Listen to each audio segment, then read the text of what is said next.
Good evening, economics students. We are continuing our discussion of financial markets. And last time I told you I would start off by talking about stocks. So in your text, you'll see there a section on corporate stock and public firms. And I know we've talked about stocks before, so you remember the basics. A corporation is a legal entity. It's technically a legal person in which shares of stock represent ownership interest in the corporation. So there may be millions of shares in some corporations out there floating around. I buy one share, I have a tiny little, 2 millionth or something ownership interest in the corporation. Now, shareholder meetings are where people who own stock can vote their shares on the shape of the company, big policy decisions for the company, who's on the board of directors of the company, and so on, are determined at the shareholder meeting. But the one great advantage of a corporation for the investor is that you are limited in your liability. You can never lose more money in a corporation than the value of your stock.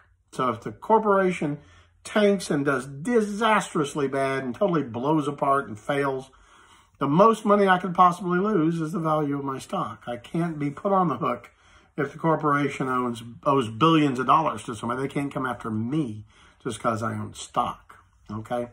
That's the advantage. What can I get out of owning stock? Well, I can get two things, right? One is a dividend. Now, that is a portion of the corporation's profits. The leadership of the corporation declares a dividend.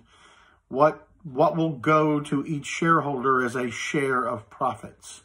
And that's dollar amounts that go to the shareholders. But beyond the dividend, the other thing you get is what's called capital gains. That is the value of your stock going up. So I buy it at price A, it goes up to price B. The difference between A and B, that is my capital gain on the share when I sell it. So capital gains come when you sell stock you own, okay? So the two ways you can make money with stocks is either by getting a dividend, receiving a share of the corporate profits annually, or by selling my shares for more than I paid for them, and that's capital gain. All right. But we need to talk about corporations and how stocks can be a source of money for their operations. Remember, we're talking about financial markets, where the money comes from for people who want to operate their business. And one way stocks can give you money is if you issue new shares of stock. Now, that is called an initial public offering, an IPO, an initial public offering. Remember, the word initial means at the first. So a classic IPO is I've got a brand new corporation and I'm selling shares to the public for the very first time. That is an IPO. You can also have an IPO for a new class of stock in an existing corporation. Where, there's a whole new ownership interest section being opened up in a company, and that can be an IPO. But the classic IPO is one that there's never been a sale of stock to the public, and now there is. This is something that might have been a private sole proprietorship, and now they're selling stock to make it a corporation for the first time. Or more commonly, they were what are called closely held corporations. And that's usually where one family owns all the shares. It is legally a corporation, but if it's a private little group of people, close family, intimate friends for years who worked on an agreement among themselves, and they're the only ones who own the stock, then that's what's called a closely held corporation. But if you're ever offering the shares out there on a public stock market, like the New York Stock Exchange or NASDAQ, that is called an initial public offering.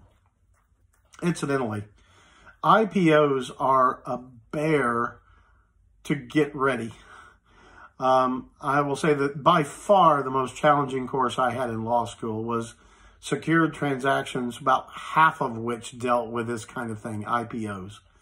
The reason for that is When you're selling shares to the public for the first time, there's no public track record for people to go on, right? This has never been sold to the public before. So when the Great Depression hit and they created the Securities and Exchange Commission, SEC, not the Southeast Athletic Conference, but the Securities and Exchange Commission, the SEC puts in massive amounts of regulations about these IPOs.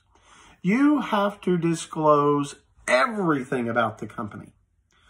You have just laid all bare, all the finances and everything else that could possibly be of relevance to an investor in the corporation. If you don't put that all out there, if you try to hide something, or if you intentionally misrepresent something, you can go to prison for that. Why?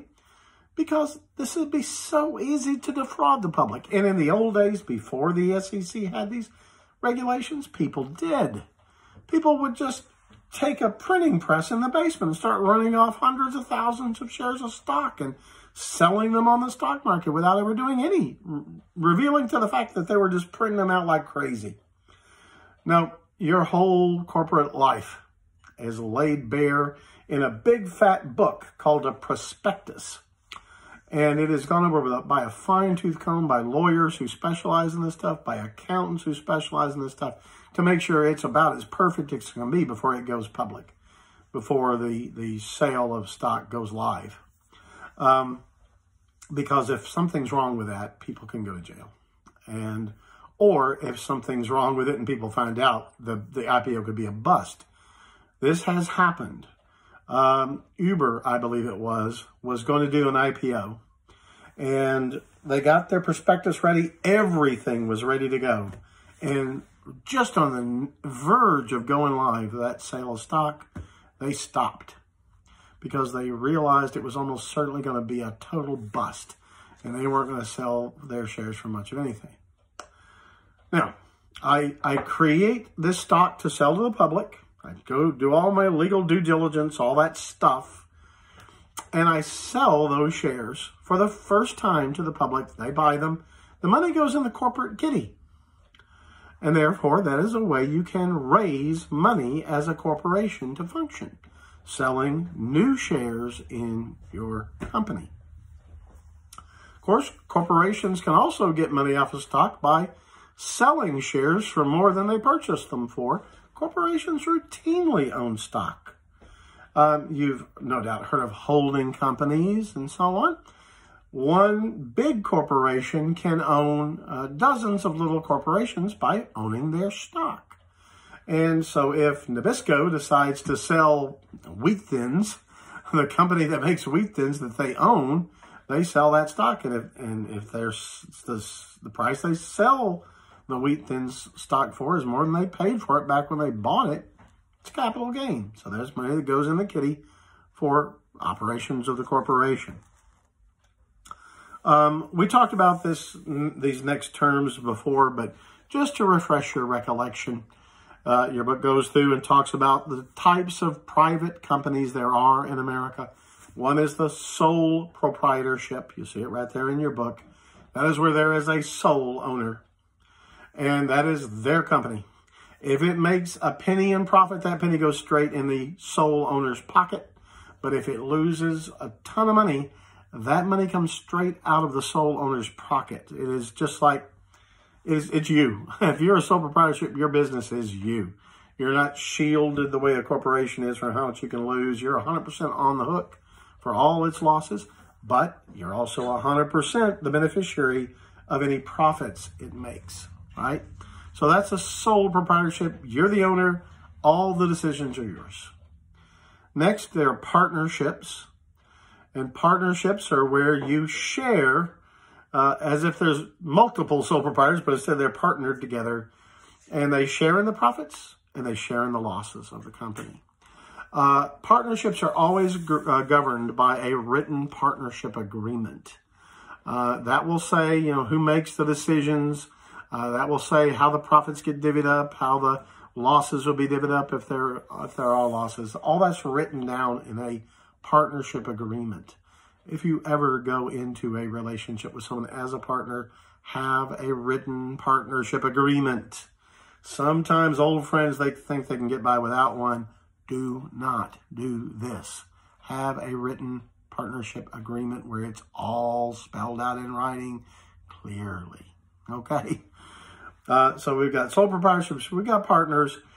There are kinds of partnerships: limited liability partnerships, professional limited liability corporations. There are all kinds of little weird things that have been created in the last 40, 50 years legally that kind of fall in between a partnership, a traditional partnership, and a corporation. But we're not going to worry about those things. More about that if you go to law school.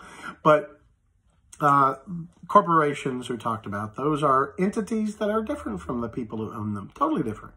You own shares as a portion of your ownership of the company. You can get a share of the profits as a dividend if the directors declare a dividend. But you have the right to sell your shares of stock on the market if you want and make a capital gain off those. All right, but you're limited.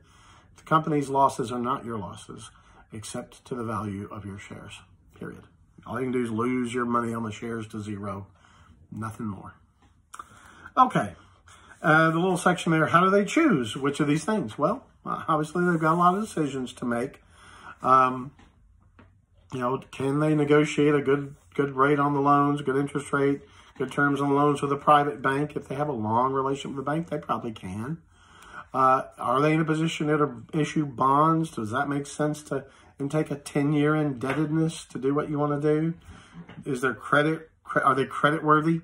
Oh, I bet you've heard the term junk bonds. Junk bonds. These are bonds issued by entities, usually private corporations, but they are thought to be so unlikely to be around at their maturity date, to be able to pay off their maturity date, that, you know, they have almost no value. They issued, you know, $1 million worth of bonds at $1,000 a bond, and nobody thinks they're going to be able to pay off that $1 million 10 years from now. So obviously you could buy those bonds for a lot less than $1,000. People who have them feel like they're stuck, so they want to sell them and get rid of them. So corporations that are bad risks in paying off their bonds are called junk bonds. And you might buy a $1,000 face bond for $2 or $3 if it's a junk bond. What's that $2 or $3 for? Well, they might pay off some money in interest. Who knows? There's a one chance in 100 they might actually pay that $1,000 back, you know, 7, 8 years from now when it matures. That's what junk bonds are. And people do speculate in junk bonds. You can get very high rates of return because the company is so iffy on whether they'll ever pay off the whole amount. If they want anybody to buy those bonds, they got to offer very high rates of return. So if you're willing to take the risk, I would never do it, but there are people who do buy them. You can buy them at pennies on the dollar for their face value and very high interest rates, but odds are you're just going to lose that money. It's like kind of like buying a lottery ticket in a way. Anyway, okay. Well, we're already out of time really in this lecture. I try to keep these things about 15 minutes, and it's already very nearly 14 minutes. So rather than start an entire new topic, I'll see you next time. God bless.